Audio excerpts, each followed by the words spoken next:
ও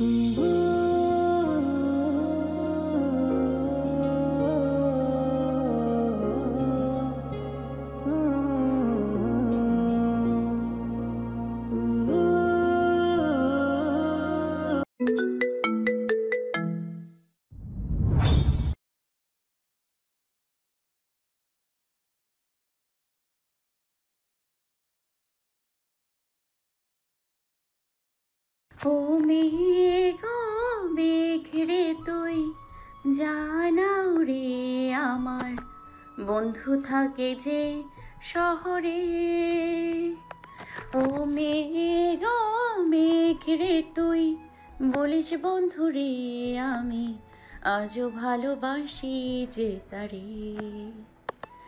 মেঘের সাথে মেঘের খেলা বন্ধু করলো অবহেলা, বন্ধু আমার রইল কোন দূরে।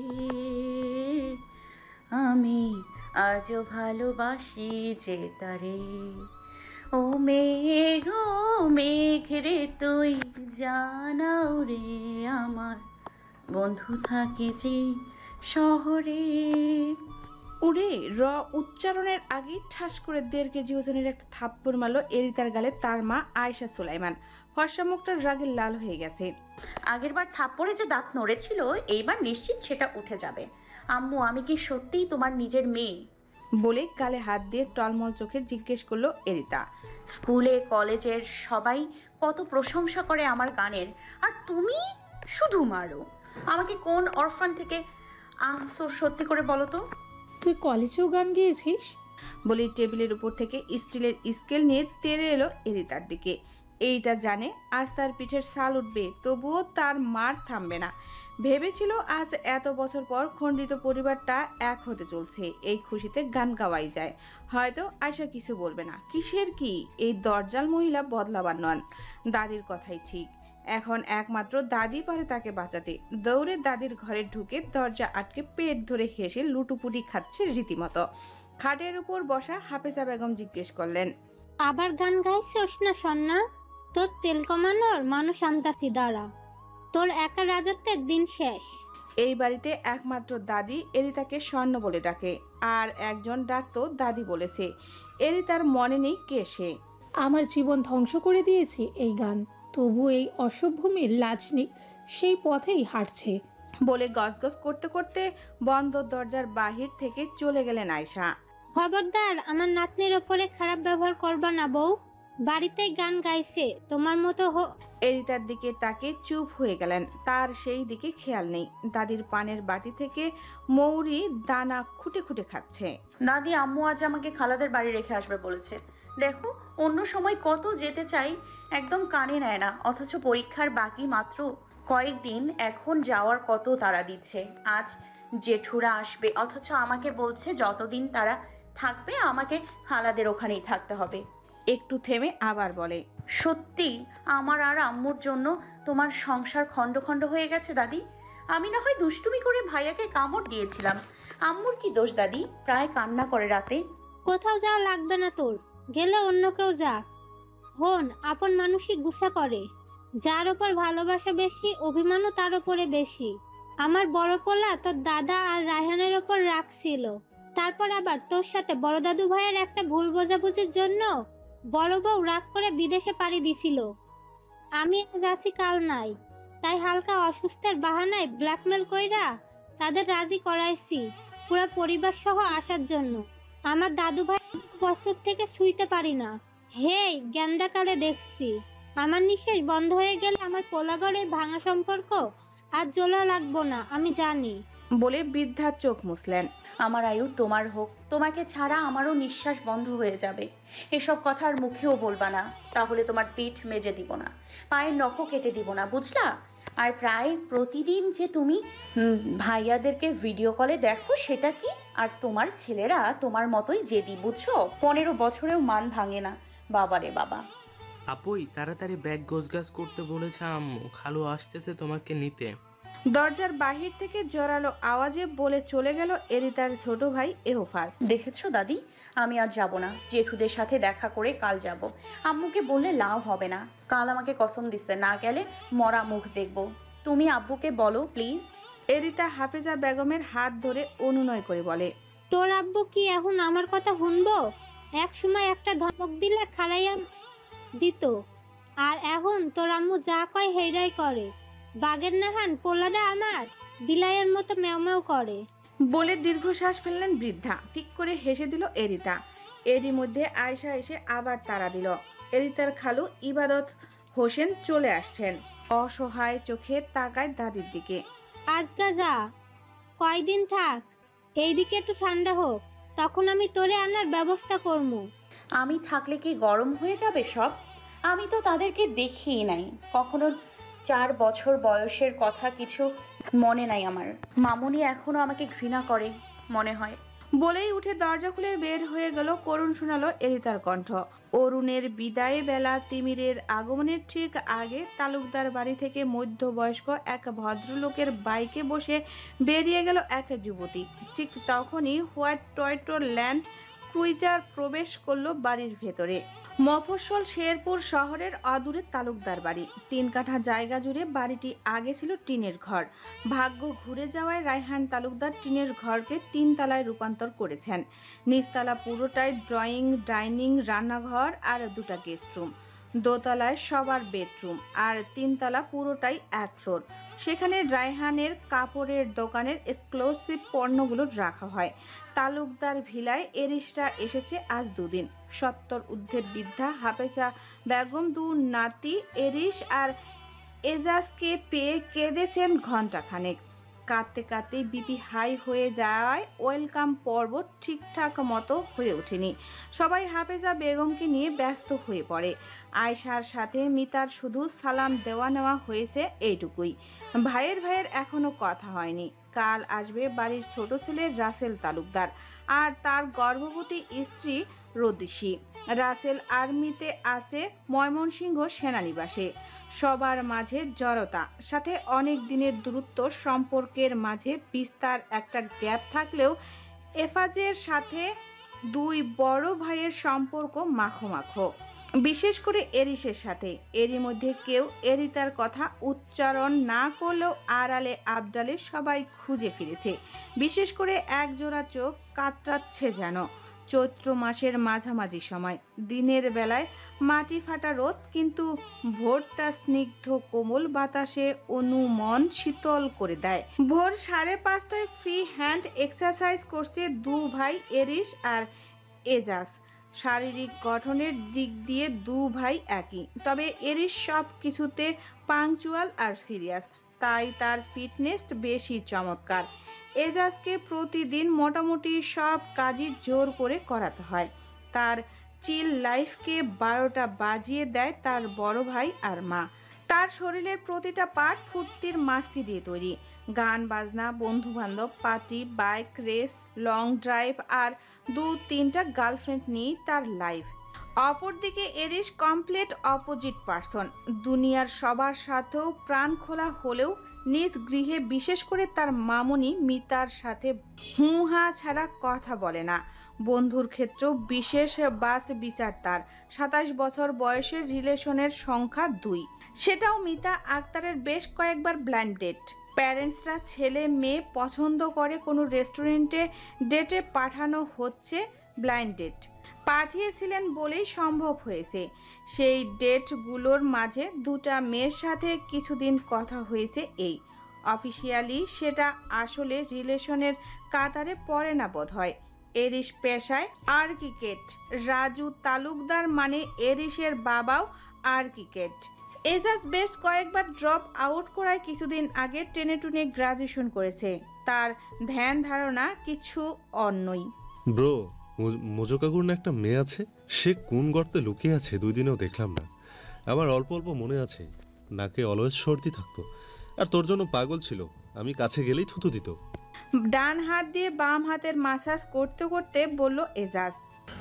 বহু মূল্যবান জিনিস তাই তার মা লুকিয়ে রেখেছে। পুশ আপ দিতে দিতে বলল এরিশ। কেমনে জানলা লুকিয়ে রাখছে? এসেই খোঁজ নিয়েছ তাহলে? একটু কাছে এসে ঝুঁকে বলে এজাজ। কাছ থেকে সর, বিরক্ত করিস না। কাল এরফাস কি বলেছে শুনিস না? এফু কাল বলেছে সে খুব শান্তিতে থাকবে আমরা যতদিন আছি। কারণ জিজ্ঞেস করে বললো আমরা যতদিন থাকবো এতদিন এখানে ততদিন আসা নিষেধ। এফুর সাথে তোর বোনের একদম বনি বোনা হয় না নাকি? ছোটবেলার স্বভাব তাহলে এখনো আছেই মেয়ের? এখন নিশ্চয়ই অনেক বড় হয়ে গেছে। আগে তো লাড্ডু ছিল একটা, এখনো কি মামুনি আর কাকিমণি ছোটবেলার এই সেই ঘটনা ধরে বসে আছে নাকি ব্রো? এত কথা কিভাবে বলিস তুই এজাজ? বিরক্ত নিয়ে জিজ্ঞাসা করলো এরিস। এত চুপচাপ কিভাবে থাকিস তুই? হেসে হেসে বলে এরিসের পিঠে একটা পাঁচ মেরে শর্ট জাম্প শুরু করলো এজাজ। 1 ঘন্টা ওয়ার্ক আউট করে ছাদ থেকে নিচে ডাইনিং এরিয়া হয়ে দরজায় এসে কনভার্স পড়াচ্ছিল এরিস আর এজাজ। উদ্দেশ্য একলা ঘুরে দেখার সাথে জগিং। তখনই এফুকে কান ধরে আয়শা টানতে টানতে নিচে নামাচ্ছিল। এদের দেখে কান ছেড়ে দিল। এহফাস এক দৌড়ে এরিসের কাছে গিয়ে বড় বড় চোখে তাকালো। ডান হাতের তর্জনী দিয়ে এরিসের উন্মুক্ত মার্সেল টিপে দিল। আরে বাহ বড় ভাই, এটা কি অরিজিনাল মাসাল? মাথাটা পুরোই নষ্ট হয়ে যাইতেছে আমার তোমার বডি দেখে। এমন বডি তো সিনেমায় দেখেছি, হিরোদের থাকে। আওয়াজ আর একটু নিচু করে জিজ্ঞেস করলো, কয়টা গার্লফ্রেন্ড তোমার ভাইয়া? 10 বছরের বাচ্চার মুখে এমন কথা শুনে এজাজ অট্ট হাসি দিল।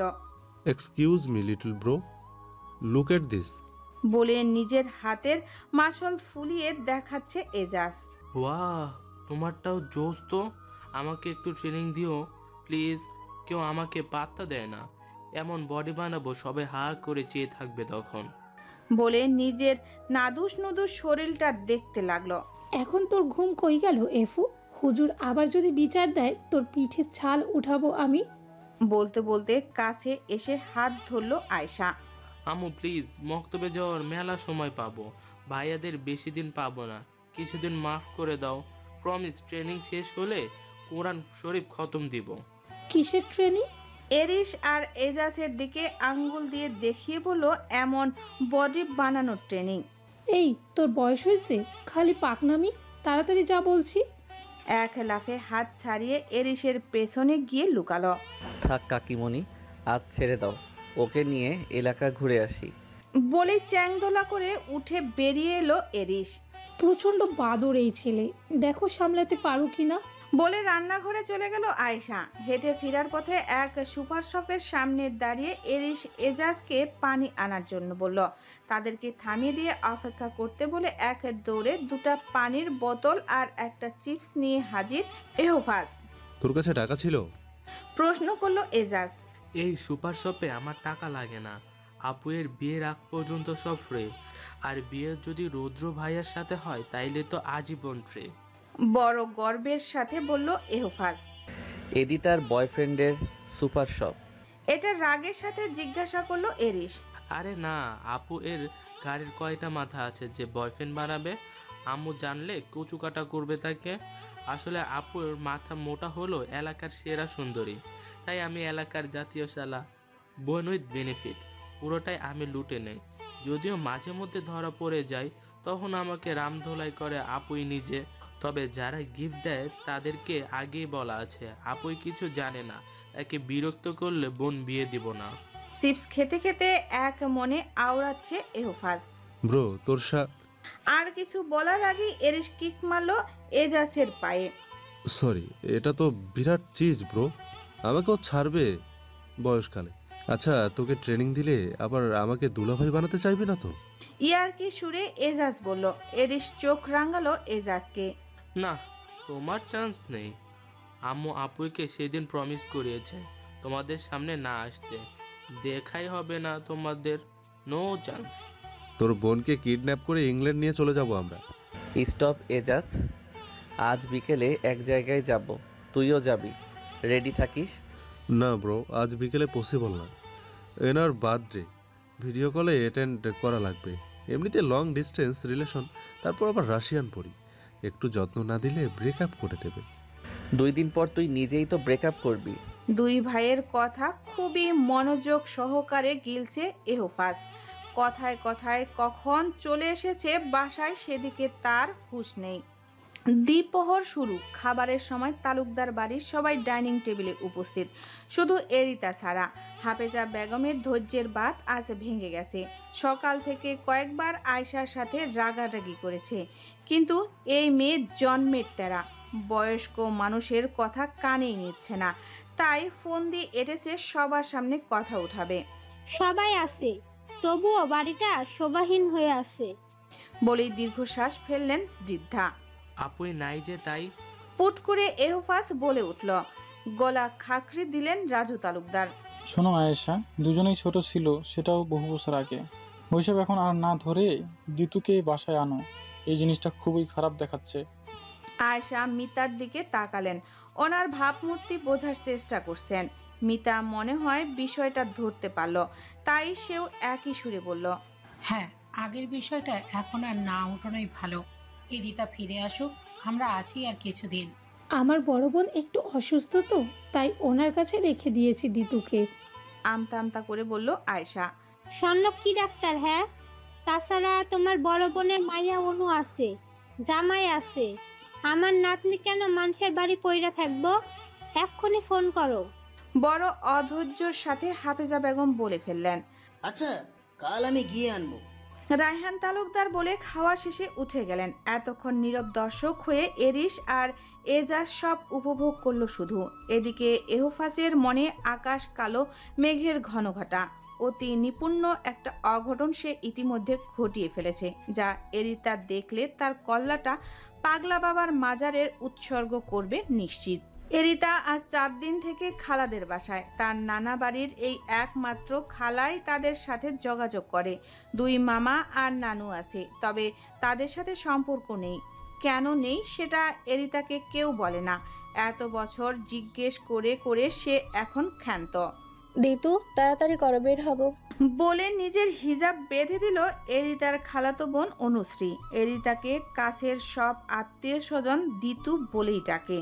আম্মুকে বলে যাও আপু, আমাকে মেরে তক্তা বানাবে না বলে গেলে। জানবে না খালামণি, যাবো আর আসবো। আর তুই তো শিহাবকে দেখে শোনি সবচেয়ে সেফ প্লেসে বসার ব্যবস্থা করেছি, পরিচিত কেউ দেখবেও না। রেস্টুরেন্টে শিহাবদেরই, ভয়ের কারণ নেই। চল। ওয়েট, কিছুই দিসনি কেন? তুই এমন খালাম্মা টাইপ কেন? আয় সাজিয়ে দিই। না না আপু, আমাকে সাজলে ভূতের মতো লাগে, এমনি চলো। আচ্ছা, একটু লিপস্টিকই দে। বলে অপেক্ষা না করে হালকা পিঙ্ক কালারের একটা শেডের লিপস্টিক দিয়ে দিল। দেখ কি চমৎকার লাগছে। এই বয়সে একটু সেজেগুজে থাকবি তা না। ওয়েট, খালা কি তোকে সাজাতেও মানা করে? আরে না আপু, আম্মুর যত সমস্যা সব গান নিয়ে, অন্য কিছুতে না। চলো, সন্ধ্যার আগে ফিরতে হবে। এরিতা মেয়ে হিসেবে বেশ লম্বা আর সুদর্শনা, এক দেখাতে মুগ্ধ হওয়ার মতো। গায়ের রং হলুদ ফসা, চোখগুলো মাঝারি গঠনের কিন্তু আকর্ষণীয় লাগে।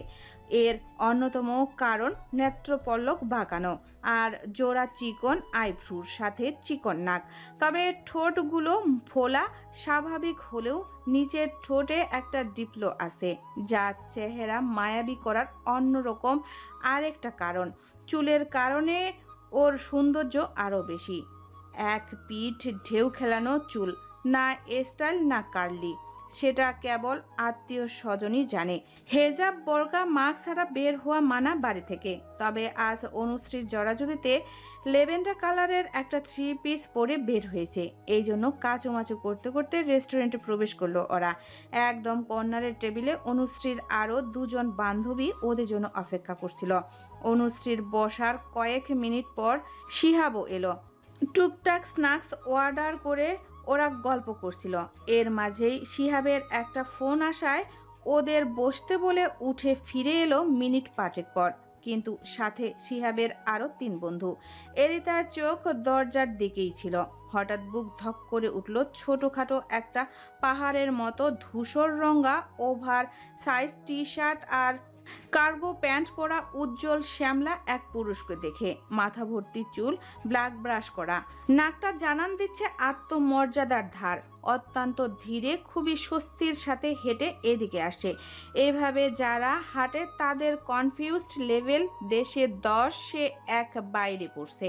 দাদির সাথে ভিডিও কলে কথা বলার সময় আড়ালে লুকিয়ে তাকে দেখেছে অনেকবার, যার কারণে আজ 4 দিন থেকে প্রিয় মানুষদের থেকে দূরে। কথায় লোকাবে এখন সে টেবিলের নিচে নাকি উঠে দৌড় দিবে না, মাথা কাজ করছে না তার। মাথা নিচু করে ভাবতে ভাবতে মনে হলো ব্যাগে মাস্ক আছে, ফটাফট মাস্ক বের করে পরে নিল। ততক্ষণে সবাই এসে গেছে। শিহাব পরিচয় করিয়ে দিল। আমার বন্ধু এরিস, আমান আর সাদ। অনুশ্রী হাই বলে ওর বান্ধবীদের সাথে পরিচয় করিয়ে দিয়ে পাশে ফিরে এরিতার দিকে তাকে অবাক হয়ে জিজ্ঞাসা করলো, এই তোর আবার কি হলো? মাস্ক পরেছিস কেন? আপু আমার অ্যালার্জির সমস্যা হচ্ছে, হাঁচি পাচ্ছে, শুধু পড়ে থেকে প্লিজ। কাচুমাচু করে উত্তর দিল। কখন থেকে বেশি সমস্যা হচ্ছে কি? আগ্রহের সাথে বলল অনুশ্রী। না না না, সমস্যা নাই, তোমরা কন্টিনিউ করো। শিহাব বলল, এ কি দিতু, তুমি আমার একমাত্র শালি, এমন হেজিটেট করছো কেন? মেক ইয়োর সেলফ এটা হোম। আমরাই তো। তুমি ওকে চেনো না শিহাব? ও কি পরিমাণ চালু, তোমার কাছে আমাকে কিনে আবার তোমার কাছেই বিক্রি করবে। শরীর ভালো লাগছে না, এজন্য এমন করছে। সবাই অনুশ্রীর কথায় হাসলেও একজন চুপ। সে নিজের ফোনে ব্যস্ত। আসলে কি ব্যস্ত নাকি অন্য কিছু? মাস্ক পরেই খাবি? অল্প কিছু একটু খা। বলে 1 চামচ পাস্তা অনুশ্রী এরিতার মুখে ধরল। আপু খাবো না। নিচের দিকে তাকিয়ে বলে এরিতা। আচ্ছা ওকে জোর করে নাও, হয়তো বড়দের সাথে আনিজি লাগছে। বলে একটা মিল্কশেক নিয়ে এরিতার দিকে বাড়িয়ে দিল শিহাব। এটা অন্তত খাও, ভালো লাগবে। কি বলবে ভেবে ভেবে মুখ তুলে চেয়ে এরিসকে দেখলো। সে তার কপালখানা ভাঁজ করে মোবাইল নিয়ে ব্যস্ত। হঠাৎ মনে হলো, এরিস ভাইয়া তো আর আমাকে চেনে না, এত বছর দেখা হয়নি। What a reel. বলে মুখের মাস্ক খুলে মিল্কশেকের গ্লাস নিজের দিকে টেনে নিল। What a pretty girl. বিস্মিত হয়ে শিহাবের বন্ধু সাদ বলল এরিতাকে দেখিয়ে, এর জন্য কি তুমি মাস্ক পরে বসেছিলে আপু? সাদের কথায় সবার চোখ এখন এরিতার উপর। এরিসও এক পলক চেয়ে দেখে আবার ফোনে মনোযোগ। খাইছে রে, এই বেটা দেখে আমাকে এক্সপোজ করে দিল। অনুশ্রীর কানে কানে বলল এরিতা। হো হো করে হেসে দিল অনুশ্রী। এই তো নিজ ফর্মে ফিরছে আমাদের দিতু। বলে গাল টেনে দিল অনুশ্রী। সাদ ডান হাত এরিতার দিকে বাড়িয়ে বলে উঠল, আমিও গালটা একটু টানি। She is too much adorable. আর কিছু বলার আগেই এরিতা অনুশ্রীর প্লেট থেকে কাঁটা চামচ দিয়ে কায়দা করে ঘুরিয়ে গেঁথে দিল সাদের হাত বরাবর টেবিলের উপর। তারপর এক ভ্রু উঁচু করে জিজ্ঞেস করলো, এখনো অ্যাডোরেবল লাগছে? সবাই থমকে হা হয়ে গেল ওর হাত ঘুরানোর কায়দা দেখে। পরিবেশ সহজ করার জন্য অনুশ্রী বলল, দিতু কিন্তু তাইকোয়াদ্দো জানে, ওর সাথে ফ্ল্যাটি কথাবার্তা বলে লাভ নেই ভাইয়া। আম জাস্ট কিডিং। সাত হ্যান্ডস আপ করে বলল, মি টু ভাইয়া। বলে কাঁটা চামচ ওঠালো। সম্পূর্ণ ঘটনায় একজনের অধর 35 ডিগ্রি বিস্তার লাভ করলো। তোদের জাস্ট কিডিং এ আমার টেবিলটা ফেসে গেছে, তাহার কলিজা বরাবর গেঁথে দিয়েছ এদিতা। বলে হো হো করে হেসে দিল শিহাব। সত্যি তোর কাজিন এরিস তালুকদার ওইটা? বিস্মিত হয়ে মেকআপ তুলতে তুলতে জিজ্ঞেস করলো অনুশ্রী। ভাগ্যিস আমাকে চেনে নাই। তোমরাও দিতু বলে ডাকো, সব দিক দিয়েই বড় বাচ্চা বেঁচে গেছি আমি। বলে বিছানায় শুয়ে পড়ল। কিভাবে চিনবে? পুচকি মন্দিরা ছাউগাছ থেকে এখন কটকটি তালগাছ হয়ে গেছিস। এই তুই কি খাস বলতো দিতু? তোর একটু হাইট আমাকে দে। বলে ফিরে তাকালো। এই কি এই সেরি? এই যা ফ্রেশ হয়ে চেঞ্জ করে আয়। চিল্লিয়ে বলে হাত ধরে টানা শুরু করেছে অনুশ্রী।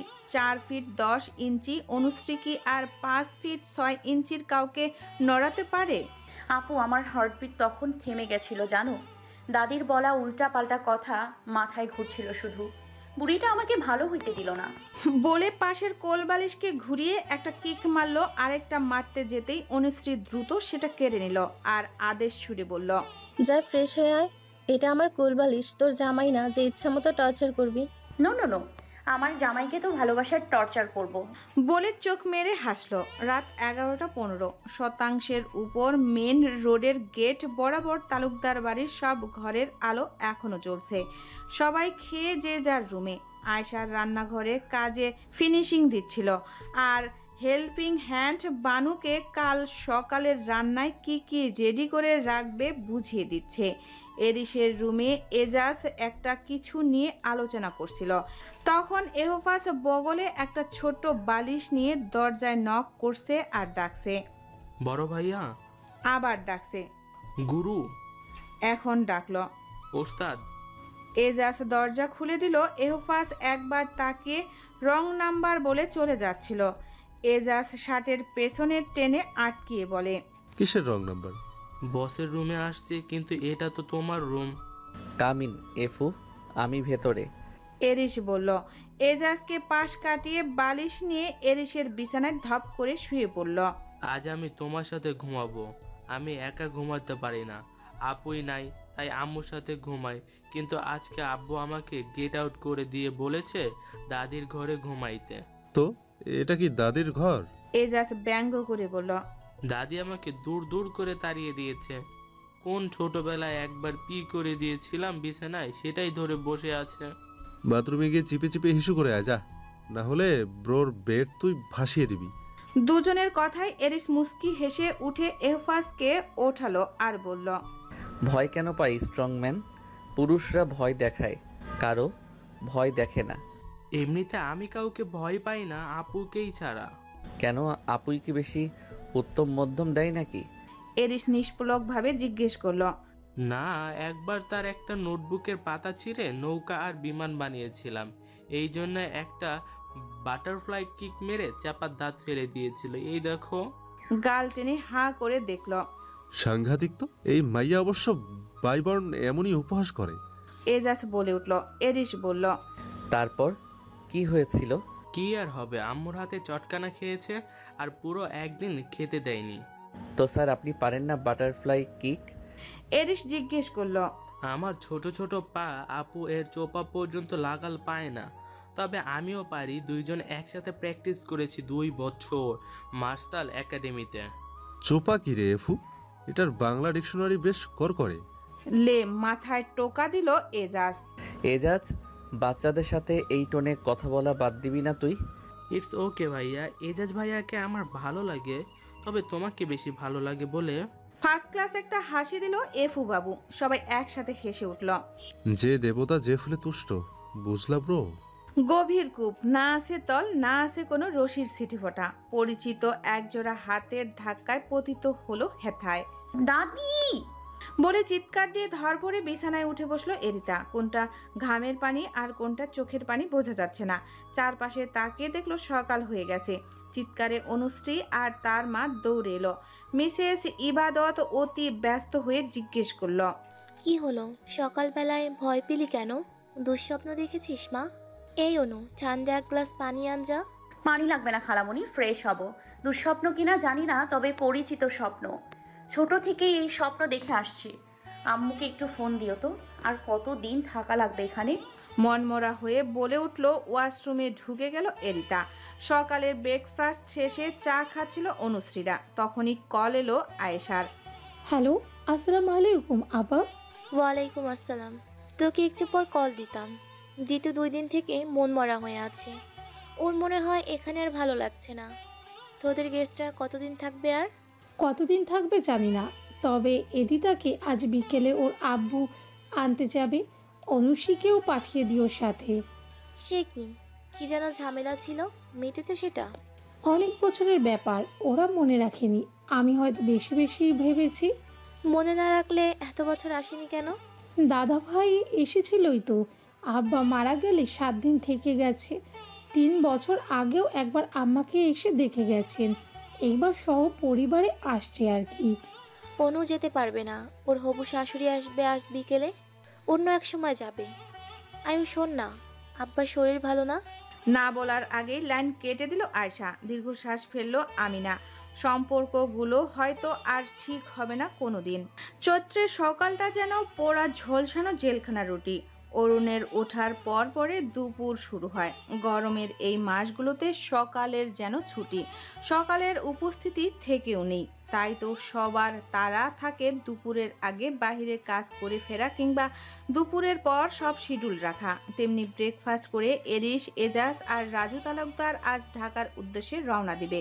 উদ্দেশ্য তাদের লন্ডনের হেড অফিস থেকে পরিচালিত ঢাকায় ছোট শাখাটা এখন মেন শাখায় রূপান্তর করা। লন্ডনের কোম্পানি হলেও দেশি ক্লায়েন্ট বেশি। তালুকদার আর্কিটেকচার সার্ভিস বা টিএসএসে। রাজু তালুকদার মনে মনে ঠিক করেছে জীবনের 2 পার্ট শেষ, বাদ বাকি রয়েছে এক। বাকি এইটুকু সময় আপন মানুষ, আপন দেশ আর মাটিতেই কাটাবে। অনেক হয়েছে মান অভিমান। বরাবরের মতোই এজাজকে বগল দাবা করে নিয়ে যাচ্ছে এরিস। 3 নাম্বার হাত মানে অজুহাত তার ঠোঁটের আগায় তৈরি থাকে ফাঁকি ঝুঁকি দেওয়ার জন্য। তবুও ভাইয়ের সাথে পেরে উঠেনি, তাই বাধ্য হয়ে যেতে হবে। বের হওয়ার আগেই হাফেজা বেগম একটু ভিড়িক্কি আওয়াজে সবাইকে শুনিয়েছে, আজ আমার রাজকলি আসবো ভাবতেই মনটা শান্তি লাগতাছে। এজাজও মশকরা করে বলেছে, সুইটহার্ট, তোমার রাজকপালের সাথে এবার কপালখানা ভালোভাবে ঘষে যাব, যদি ভাগ্য একটু খুলে। হাফেজা বেগমও কম যায় না। রাজকলির জন্য চাই রাজ্য সহ রাজকীয় কপাল। My bad darling, I have no kingdom. তোমার রাজ্য আর কপালই তোমার কাছেই রাখো। তোরা তো চিন্তা করা লাগবো না বান্দর, রাজ্য আর রাজা দুইটাই রেডি আছে, খালি পালঙ্ক সাজানোর বাকি। তাদের হেয়ালি কথাবার্তা চলার সময় এহফাজ এসে আরেক কাণ্ড ঘটিয়েছে। সবার সামনে বলেছে ঢাকা নিউ ইয়র্কে বাঘের খাঁচা পাওয়া যায়, তার জন্য কিনে আনতে। কেউ ওর কথা বুঝেনি। 10 বছরের বাচ্চার হঠাৎ বাঘের খাঁচা কি দরকার পড়ল? তাছাড়া বাঘই বা কোথায়? এরিসে দরজা থেকে ফিরে এহফাজের সামনে হাঁটু গেড়ে বসে জিজ্ঞেস করছে, বাঘের খাঁচা দিয়ে কি হবে? সবাইকে অবাক করে দিয়ে অল্প প্যান্ট খুলে আন্ডারওয়্যার বের করে দেখিয়ে বলে, ভদ্র ভাষায় এটাকে বাঘের খাঁচা বলে। আমার একটু লজ্জা বেশি তো, তাই জাঙ্গিয়া বলতে পারি না। বসার ঘরে হাসির রোল পড়লো তখন। তবে রায়হান রাজু 2 ভাইয়ের চোখাচোখি হওয়ায় তাদের হাসি ফটাফট উধাও। এরই মধ্যে এজাজ এসে প্যান্ট ফাঁকা করে উকি দিয়ে চেক করে বলে, আরে এর তো ইঁদুরের খাঁচা লাগবে। There was no tiger. Oh man. এজাজের কথায় এফু প্রচন্ড মাইন্ড খেয়েছে। এক ঘর লোকের সামনে তাকে অপমান করেছে, তাই সিদ্ধান্ত নিয়েছে আর কথাই বলবে না এজাজের সাথে।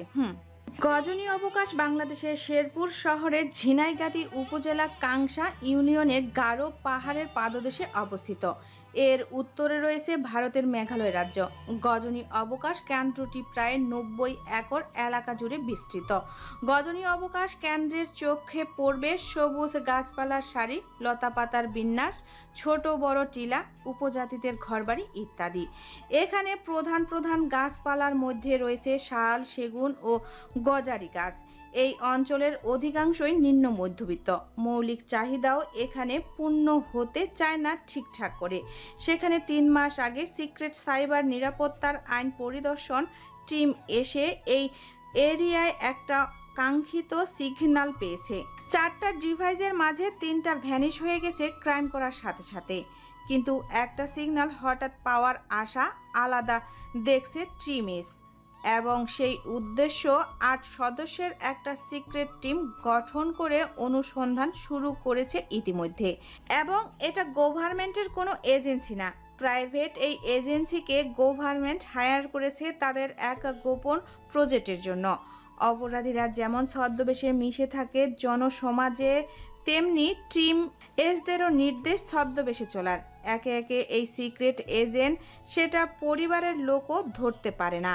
যদি কেউ ফিট পর্যায়ে কাজের সময় এক্সপোজ হয়ে যায়, তাকে এজেন্সি থেকে ঝেড়ে ফেলা হয়। দিবাকরের তেজ কমে আসার সময় হলেও নিজ উত্তেপে জনসমুদ্র নাজেহাল করে ছেড়েছে। এমতা অবস্থায় এক প্রকার দৌড়ে ঘরে প্রবেশ করলো এরিতা। সোজা দাদির ঘরে গিয়ে দাঁড়িয়ে পড়ে। আসরের নামাজ পড়ছিল বৃদ্ধা। অস্থির চিত্তে অপেক্ষা করার ধৈর্য বা সময় কোনোটাই নেই তার। পুরাতন স্টিলের আলমারি ক্যাসকেস শব্দে খুলে কাঙ্ক্ষিত বক্সটা বের করে বিছানায় রাখলো।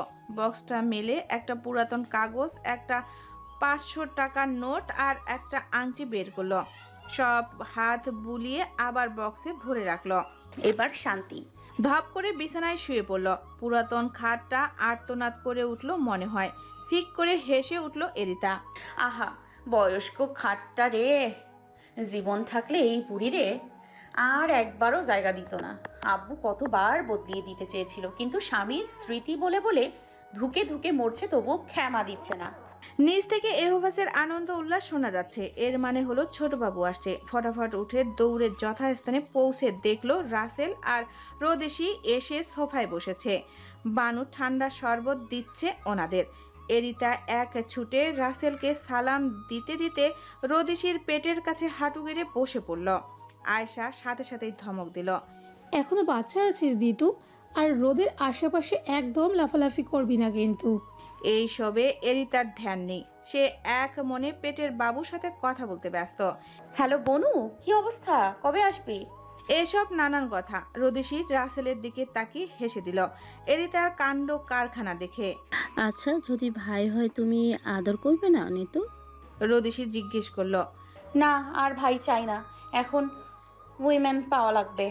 নির্লিপ্ততার সাথে জবাব দিল, তুই একাই তো 200 রে আম্মু। রাসেল হেসে বলল, হয়েছে, আলাপচারিতা পরে হবে, এখন রুমে গিয়ে ফ্রেশ হয়ে আয় তোরা। রোদের আর নিচে নামার দরকার নাই, আর যা লাগবে বানু দিয়ে আসবে। বলে রোদকে উঠতে সাহায্য করছে আয়শা। পেছনে ফিরে এরিতাকে উদ্দেশ্য করে বলে গেল, শাহজাদি, আপনাকে কি আলাদা করে নোটিশ দিতে হবে ফ্রেশ হওয়ার জন্য? এরিতা মাথা নেড়ে হ্যাঁ বুঝালো তার আলাদা নোটিশ লাগবে। মিতা আক্তার বাসায় নেই, নিকটস্থ আত্মীয়র বাড়ি গিয়েছে। এরিতা কিংবা রাসেলদের কারোর সাথেই এখনো দেখা হয়নি ওনার। বাসায় থাকলেও উনি একটু রিজার্ভ টাইপ, সব সময় প্রিভিলেজ খুঁজে ফিরেন, অ্যাট্রাকশনের কেন্দ্রবিন্দুতে থাকতে পছন্দ করেন। এতদিন পর দেশে এসে নাক উঁচু স্বভাব আরও বৃদ্ধি পেয়েছে। মানুষ হিসেবে খারাপ না, কিন্তু পরের কথায় চলে বেশি। এই জন্য এরিসের সাথে মৌন যুক্ত চলে সব সময়। রাত 8টার কাছাকাছি এরিতা থম মেরে বসে আছে বিছানায়। বাসায় পরা শখের সব টি শার্ট প্লাজো দিয়ে আয়শা হাড়ি পাতিল কিনেছে। 1 মাসও হয়নি আব্বু এনে দিয়েছে সব। বাড়িতে এত মানুষ, এখন এসব পরা যাবে না বলে কড়া নির্দেশ দিয়েছে আয়শা। এসব ছাড়া ঘুমাতেও পারে না অন্য ড্রেস পরে। এই জন্য খালাদের বাড়িতে ঘুম হয়নি ঠিক করে। সব রাগ গিয়ে পড়ল বিদেশি মোলাদের উপর। যেহেতু তাদের জন্য সমস্যা, তাই সমাধান তাদের দিয়েই করবে। চুপি চুপি পায়ে রুম তল্লাশি শুরু করলো, কিন্তু 3টা রুমের মাঝে কার কোনটা বুঝে উঠল না। নিচে উকি দিয়ে দেখলো বানু হাঁ করে টিভিতে বাংলা সিনেমা দেখছে। লম্বা পায়ের ঝটপট এসেছিল বানুর পাশে, ফ্লোরে বসে বলা শুরু করলো, বনু জানিস কি হয়েছে? বানুর এইসবে কান নেই। সে সিনেমাতে সাকিব খানকে হা করে গিলছে যেন। এরিতা আর একটু ঝুঁকে উকি দিয়ে দেখলো বানু আজ পুরো বিয়ে বাড়ির সাজ দিয়েছে। শ্যাম বদলে কমলা 3 পিস সাথে লাল লিপস্টিক, চোখ ভর্তি কাজল যা কিছুটা নিচের দিকে ছড়িয়ে ছিটিয়ে গাল পর্যন্ত চলে গেছে। মাথা ভর্তি তেল দিয়ে টিকালো হাত খোপা করা, কানে বড় বড় চকচকে দুল, পেটের মাঝে হাসির দোলা বেঁধে বের হতে চাচ্ছিল, তবুও মুখে স্বাভাবিক ভাব এনে বলে, ও মা, এটা কে গো? পুরাই অপবিশ্বাস লাগছে তোরে। থরি, অপু না, বুবলির মতো লাগছে। এতে কাজ হলো মনে হয়। বানু আগ্রহ নিয়ে ফিরল এরিতার দিকে, লজ্জায় কাচুমাচু করে বলে, জান আফু, কি কনেগুলা? হ্যাঁ, ওদের চেয়েও বেশি ভালো লাগছে। আগে এই উদ্ভট সাজে কখনো বানুকে দেখা যায়নি। এরিতা বুঝতে পারছে ওর বয়সটাই এমন ফ্যান্টাসিক। সেই ফ্যান্টাসি আরও বাড়ানোর জন্য একটা গল্প বলে, শোন, আমার বান্ধবীদের বাড়িতে একটা মেয়ে গ্রাম থেকে আসে, একদম তোর মতো। তবে তোর মতো চেহারার ছবি এত সুন্দর ছিল না। সেই বান্ধবীর ভাই আবার শাকিব খান ফেল, একদম টাটকা হিরো চেহারার, লম্বা ফর্সা, চমৎকার দেখতে। সে বিদেশ থেকে আসে পড়াশোনা শেষ করে। বাড়িতে এসেই তার অপবিশ্বাসকে দেখে মন প্রাণ হারিয়ে দিশেহারা। খুবই নাটকীয় ভঙ্গিমায় বলতে থাকে। তারপর শাকিব অপুর গভীর প্রণয় হয়, কিন্তু পরিবার মেনে নেয় না। কোথায় বিদেশি টাটকা হিরো আর কোথায় গ্রাম্য হিরোইন। তারপর কি আফু? অধীর কৌতূহল নিয়ে জিজ্ঞাসা করে বানু। তারপর বলবো, আগে রিশ ভাইয়া আর জাজ ভাইয়ার সবচেয়ে নতুন 2টা করে 4টা টি শার্ট এনে দে যা। ও মা, বেড়াগো গেঞ্জি দিয়া আপনার কি কাম? কাম নাই, হ্যান্ড প্রিন্ট করে সারপ্রাইজ দিব। আব্বুকে কিছুদিন আগে পাঞ্জাবিতে করে দিয়েছিলাম না, তেমন। মিনিট 5 পরে হাতে 2টা টি শার্ট সমেত ফিরে আসে বানু, বলে, ভাইয়ারা গেঞ্জিগুলা আলমারিতে তালা দিছে, এই দুইটা ধুয়ে দিছিলাম, হ্যাইগুলাই আনছি, কার গেঞ্জি কবার পারমু না। ব্ল্যাক আর অ্যাশ কালারের দুটা ওভার সাইজের টি শার্ট এনেছে। গেঞ্জি হাতে নিয়ে উঠে চলে যাচ্ছিল এরিতা, বানু তাকে আটকালো। ও মা, পরের কাহিনীটা বললেন না? ও হ্যাঁ, পরে সাকিব অপুর হাত ধরে বাসা থেকে বের হয়ে বিদেশ চলে যায়। সেখানে ল্যাবে অপুকে দান করে দেয়। কি মহান একটা নায়ক! আহা! ল্যাব কি? ল্যাব হচ্ছে মানুষকে কেটে অঙ্গ প্রত্যঙ্গ আলাদা করে সব নমুনা হিসেবে রাখা হয়, তারপর যেগুলো যাদের দরকার তাদের কাছে বিক্রি করা হয়। বানুর শেষ পরিণতি পছন্দ হয়নি, তার মুখ দেখে বোঝা যাচ্ছে, তাই বিড়বিড় করে গালি দিল। শয়তান মাইয়া, মামি যে চটকানা দেন একদম ঠিক আছে, আমার টাইমটাই নষ্ট করলো। দূর। রুমে গিয়ে টি শার্টগুলো মেলে দেখলো। টম ফ্লোর্ডের টি শার্ট দেখে চোখ কপালে। এরা তো হেভি বড়লোক। এক টি শার্টের দাম দিয়ে সারা বছর শপিং করা যাবে। এত দামি জিনিস তবুও সেটা চুরি। না না না, ফেরত দিতে হবে। এসব ভাবছে, অমনি দরজায় শব্দ হলো, তাই তাড়াতাড়ি বালিশের নিচে লুকিয়ে ফেললো। এহো ফার্স্ট দৌড়ে এসে বলে, আপু চল, একটা চমৎকার জিনিস দেখাবো।